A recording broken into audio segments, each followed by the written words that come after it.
미분양이 가격의 모든 것을 나타내지는 않지만 일반적으로 미분양과 매매 가격은 반비례하는 성질을 갖고 있습니다.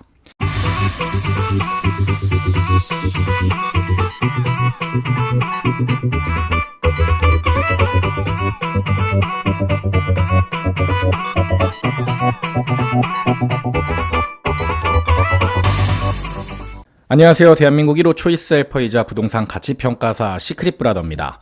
오늘은 미분양 아파트에 대해서 다뤄볼까 해요. 많은 분들이 미분양 아파트에 대한 막연한 두려움을 가지고 계십니다. 혹시 과거에 마레프라고 불리는 마포 레미안 푸르지오 그리고 왕십리 뉴타운 등도 미분양이 났었다는 사실을 알고 계신가요? 미분양은 상품성의 문제도 있겠지만 시기의 문제가 더 크다라고 생각을 합니다. 입지와 상품성이 모두 괜찮다고 하더라도 시기가 안 좋으면 미분양이 나는 것이죠.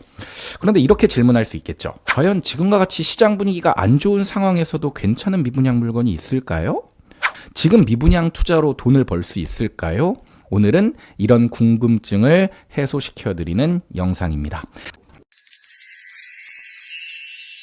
첫 번째, 미분양이 왜 생기는지, 두 번째, 그 미분양으로 시장 분위기를 어떻게 예측할 수 있는지, 어떤 미분양을 사면 돈을 벌 수 있는지, 그 아파트를 어떻게 하면 찾을 수 있는지, 그 아파트를 어떻게 살 수 있는지를 제가 총 2편의 영상에 담아드리도록 하겠습니다. 첫 번째, 미분양은 왜 생길까요? 일단 미분양은 건설사가 분양을 했는데 사람들이 청약 신청을 하지 않아서 발생을 하는 거죠. 사진에 보시는 대구의 A 아파트는 84A 타입을 204세대를 분양했는데 청약 신청을 40세대밖에 안 했습니다. 총 164세대가 미분양이 난 것이죠. 이 타입에서. 반면 경기도의 B 아파트는 84A 타입을 14세대 분양했는데 1974명이 지원을 해서 493대 1이라는 어마어마한 경쟁률을 기록했습니다. 이 두 아파트는 비슷한 시기에 분양을 했거든요. 근데 비슷한 시기임에도 불구하고 이렇게 결과 차이가 난 건 다음과 같은 이유들 때문일 겁니다. 첫 번째, 가격입니다. 대구 A 아파트의 분양가는 5.6억 수준이었어요. 그런데 경기도 B 아파트의 분양가는 5.3억 수준이었습니다. 경기 B 아파트는 GTX A 호재가 있는 지역임에도 불구하고 분양가 상한제 아파트라서 분양가가 아주 저렴했습니다. 반면에 대구는 입주 폭탄으로 인해서 시장 분위기가 꺾였음에도 불구하고 분양가가 비쌌죠. 두 번째는 사이클입니다. 일단 가격만 문제는 아니에요. 분위기가 좋을 때는 비싼 가격에도 사람들이 분양을 받으려고 합니다. 어차피 내가 매도할 미래에 더 오르면 되기 때문입니다. 그런데 지금과 같이 시장 분위기가 꺾여 있을 때는 가격이 비싼 단지들은 미분양 날 확률이 높은 거죠. 지금 사진에서 보시는 것처럼 대구는 공급 폭탄이 떨어진 지역으로 과공급으로 인해 미분양이 터지고 이 미분양이 쌓이면서 대구 전체 사이클이 하락 사이클로 접어든 지역입니다. 이런 분위기에선 대구의 수성구와 같이 입지가 좋은 지역들도 미분양이 생길 수밖에 없는 것이죠. 세 번째는 입지입니다. 가격이 조금 비싸거나 시장의 분위기가 조금 안 좋아도 입지가 좋으면 꾸역꾸역 완판되는 단지들이 많거든요. 그런데 가격도 비싸고 분위기도 안 좋은데 입지까지 만약에 안 좋다? 그러면 미분양 날 확률이 매우 높아지는 거죠. 자, 미분양이 생기는 이유를 다시 한번 정리해보면 이렇습니다. 첫 번째, 가격이 비싸다. 두 번째, 시장 분위기, 즉 사이클이 좋지 않은 상황이다. 세 번째, 입지가 안 좋다. 이 세 박자가 맞아떨어지면 미분양이 생기는 겁니다. 이 시기에는 신축을 선호하는 사람들도 매매보다는 전월세를 더 선호하게 되고 이 시기가 어느 정도 지나면 전월세 가격이 오르면서 매매가를 자극하고 그때 다시 분양시장이 살아나는 순환이 계속해서 부동산 시장에서는 반복해서 일어납니다. 이게 전형적인 부동산의 사이클인 것이죠. 미분양으로 시장 분위기를 예측할 수 있다는데 과연 어떻게 하는 건지를 제가 한번 설명드려 보겠습니다. 지금 보시는 화면은 대구광역시의 미분양 현황입니다. 대구의 미분양은 09년에서 10년 정도가 정점이었습니다. 미분양이 이렇게 쌓여 있다는 건 사람들이 분양을 받지 않으려고 한다는 거겠죠? 근데 사람들이 왜 분양을 받으려고 하지 않을까요? 답은 되게 쉽죠. 앞으로 가격이 떨어질 거라고 생각하기 때문에 분양을 받지 않는 겁니다.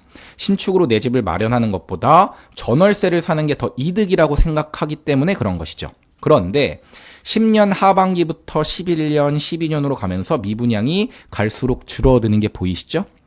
악성 미분양이라고 불리는 준공후 미분양마저도 감소로 전환을 했습니다. 그렇다면 미분양이 줄어든다라는 건 어떤 의미일까요? 사람들이 미분양난 주택들을 사고 있다라는 뜻이겠죠. 그럼 사람들은 왜 이 미분양난 주택들을 매수하고 있을까요?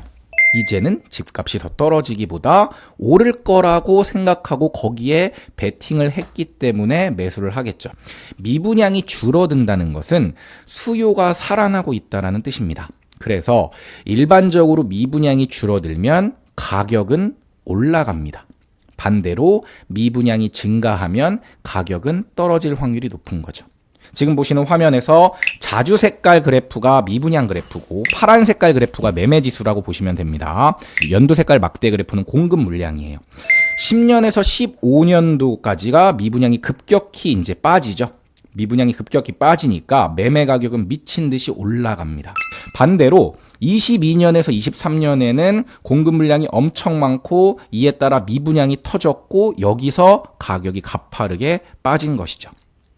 물론 미분양이 가격의 모든 것을 나타내지는 않지만 일반적으로 미분양과 매매 가격은 반비례하는 성질을 갖고 있습니다.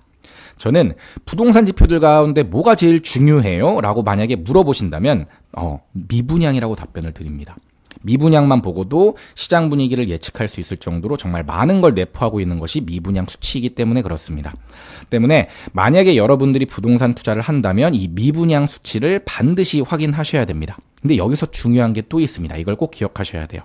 미분양은 지역별로 상이하기 때문에 반드시 지역별로 구분해서 보셔야 한다는 것. 두 번째는 미분양은 수치와 추세가 모두 중요하기 때문에 같이 봐야 된다. 지금 현재 미분양이 몇 세대 있는지, 줄어드는 추세에 있는 건지 아니면 늘어나는 추세에 있는 건지가 굉장히 중요합니다. 이 두 가지를 꼭 명심하셨으면 좋겠습니다. 다음 영상에서는 여러분들께서 더 궁금한 것들을 알려드릴 겁니다. 어떤 미분양 아파트를 사야 돈을 더 벌 수 있는지, 그 다음에 그 아파트는 어떻게 찾고 어떻게 매수를 하는지, 이거를 제가 다음 영상에서 아주 자세하게 설명드리겠습니다. 오늘 영상이 마음에 드셨다면 구독, 좋아요, 알림 설정까지 부탁드리겠습니다. 지금까지 시크릿 브라더였습니다. 감사합니다. 시크릿 브라더 채널을 구독, 좋아요, 알림 설정 부탁드려요.